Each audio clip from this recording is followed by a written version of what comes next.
రండి మేడం రండి. ఇంకొంచెం తాగండి.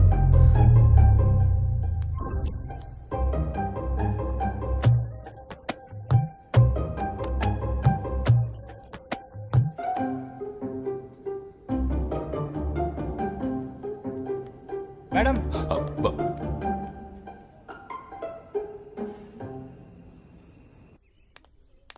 పద్మ, మీరు మా మధ్య ఉన్న సంబంధాన్ని తప్పుగా అర్థం చేసుకుంటున్నారు. నేను కళ్ళతో చూసిందే నమ్ముతాను. ప్లీజ్ ఆగండి. మీకు ముఖ్యమైన విషయం చెప్పాలి. ఇప్పటి వరకు అబ్బాజాన్కి కూడా చెప్పుకోని నిజాన్ని మీకు చెప్పక తప్పట్లేదు. కొల్లాపూర్ నుండి వెళ్తున్న లాంచీల మూడింటిని ఎవరో కావాలని ముంచేశారని తెలిసింది. ఈ విషయం చెప్దామని శేఖర్ బాబును వెతుకుతూ బయలుదేరాను.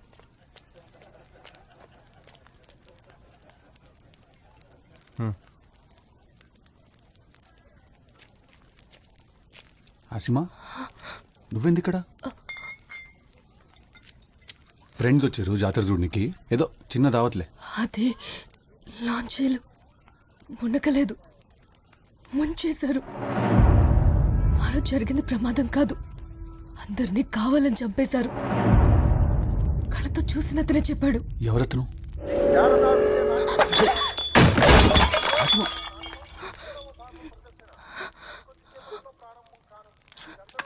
ఏం కాదు ఏం కాదు.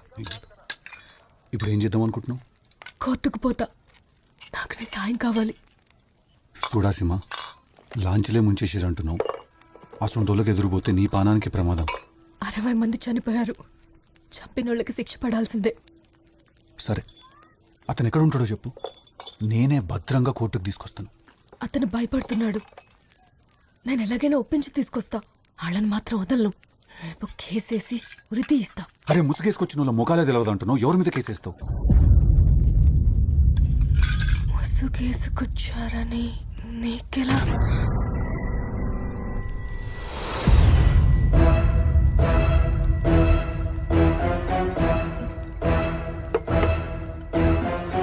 అది టైం అయింది, రేపు కలుద్దాం. నేను పోతా.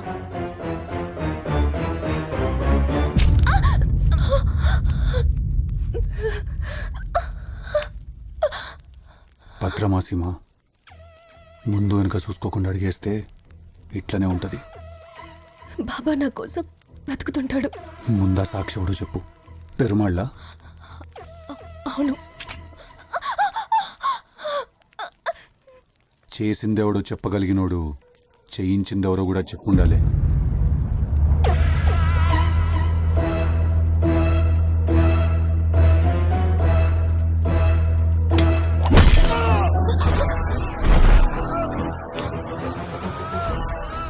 వీడు నా నమ్మకస్తుడాసిమా, కాకపోతే ఒక్క పని చక్కగా చేయడు. గుడిసెలం దగ్గర పెట్టి రారా అంటే అక్కడ ఒకటి వదిలేసిండు.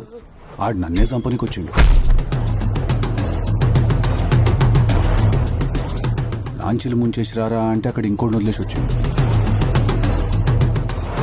ఇవాళ వీడు మనోడే కదా అని వదిలేస్తే రేపు జనాలకు నేను పగొడనైపోతా కదా సీమా.